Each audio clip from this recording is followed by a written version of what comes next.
हाथरस के सत्संग में जो मौत का तांडव हुआ उससे पूरा देश हिल गया है।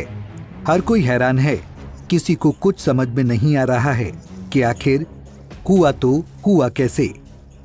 लेकिन इसी बीच अब ये भी सवाल उठने लगे हैं कि आखिर बाबा साकार हरि की कुल संपत्ति कितनी है। आज के इस वीडियो में हम आपको यही बताएंगे। बता दें कि यूपी के हाथरस में नारायण साकार हरि उर्फ भोले बाबा के कार्यक्रम में मची भगदड़ में अब तक 121 लोगों की मौत के बाद वो सवालों के घेरे में हैं और अब फरार चल रहा है। हालांकि इस दौरान उनकी अकूत संपत्ति का खुलासा जरूर हुआ है। खबरों की माने तो हाथरस में भोले बाबा की संपत्ति पर बड़ी जानकारी सामने आई है। भोले बाबा के आश्रमों के आधार पर संपत्ति का आकलन किया गया है। इसके आधार पर दावा किया जा रहा है कि नारायण साकार हरि उर्फ भोले बाबा 100 करोड़ से अधिक संपत्ति का मालिक है। इतना ही नहीं, दावा तो ये भी किया जा रहा है कि 100 करोड़ की मालिक के साथ साथ बाबा के पास 25 से 30 गाड़ियां भी हैं। वहीं नारायण साकार हरि बाबा के पास जेवरात की भी कोई कमी नहीं है। बता दें कि हाथरस कांड में भोले बाबा पर गंभीर आरोप लगे हैं। उसने पुलिस प्रशासन से 80,000 की अनुमति लेकर लाखों लोग जुटाए, जिसके बाद भोले बाबा के सेवादारों ने कार्यक्रम स्थल पर व्यवस्था बनाए रखने में कामयाबी नहीं हासिल की। इस कारण 121 लोगों की मौत हो गई। भगदड़ के बाद भोले बाबा को लेकर कई खुलासे हुए हैं। संपत्ति की तो हमने बात कर दी, अब आगे बढ़ते हैं। बताया जा रहा है कि भोले बाबा लग्जरी गाड़ियों के काफिले में चलता था। इतना ही नहीं, खुलासा तो ये भी हुआ है कि उसके पश्चिमी यूपी में 24 आश्रम हैं। वहीं वो 80 सेवादारों की फौज रखे हुए है। भोले बाबा के सभी आश्रम काफी आलीशान हैं। बाबा का दावा है कि वो दान में 1 पैसा नहीं लेता है, लेकिन इसके बाद भी उसकी शान शौकत हैरान करने वाली है। भोले बाबा उर्फ सूरजपाल की कहानी पूरी फिल्मी है। 1999 में यूपी पुलिस के सिपाही के पद से इस्तीफा दिया था। लोकल इंटेलिजेंस यूनिट से इस्तीफा दिए जाने के बाद उसने पटियाली गांव आकर छोटा सा आश्रम बनाया। बाबा ने दावा किया था कि विश्वहरि भगवान विष्णु ने उसे एक अलग शक्ति दी है, जिसके बाद वो क्षेत्र में साकार बाबा के रूप में पहचाना जाने लगा। धीरे धीरे लोगों में उसकी पहचान काफी बढ़ गई, जिसके बाद उसने अपना नाम साकार विश्वहरि रख लिया।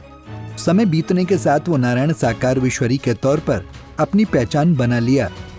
हालांकि भगवान विष्णु का अवतार घोषित किए जाने के बाद उसे फायदा अधिक नहीं मिला, तो उसने नाम के आगे भोले बाबा भी जोड़ लिया।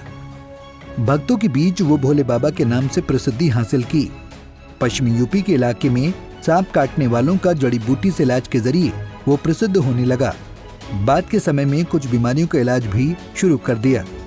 इससे वो महिलाओं के बीच काफी प्रसिद्धि हासिल करने लगा।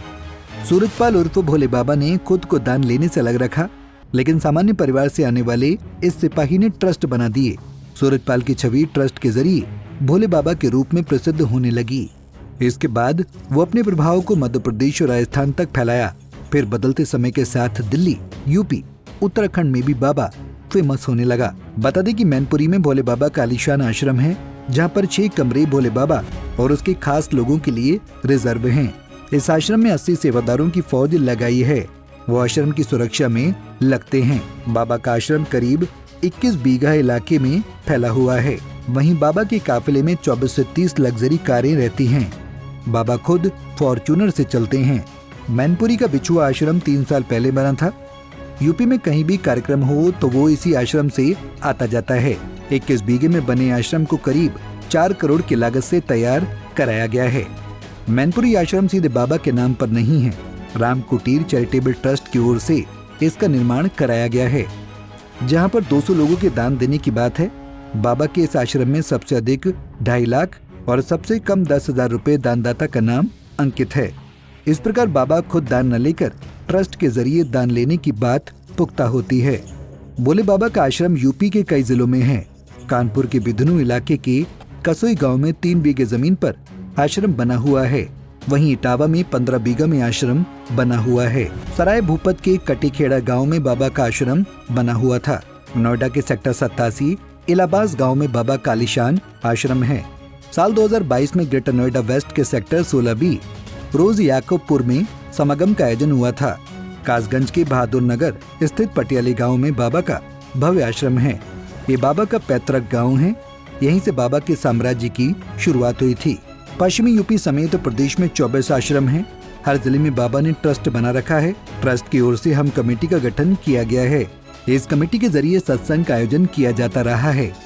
ये तो बात हुई बाबा के आश्रम और उसकी संपत्ति की, लेकिन अब बाबा की तलाश भी पुलिस ने तेज कर दी है। रोज बाबा के आश्रमों में पुलिस दबिश दे रही है, लेकिन अभी तक हाथ खाली हैं। देखना होगा कि बाबा कानून के शिकंजे में कब तक आता है। ब्यूरो रिपोर्ट, पंजाब हमसे जुड़े केसरी रहने टीवी। के लिए हमारे YouTube चैनल को सब्सक्राइब करें और नई वीडियो की नोटिफिकेशन के लिए बेल आइकॉन को दबाएं।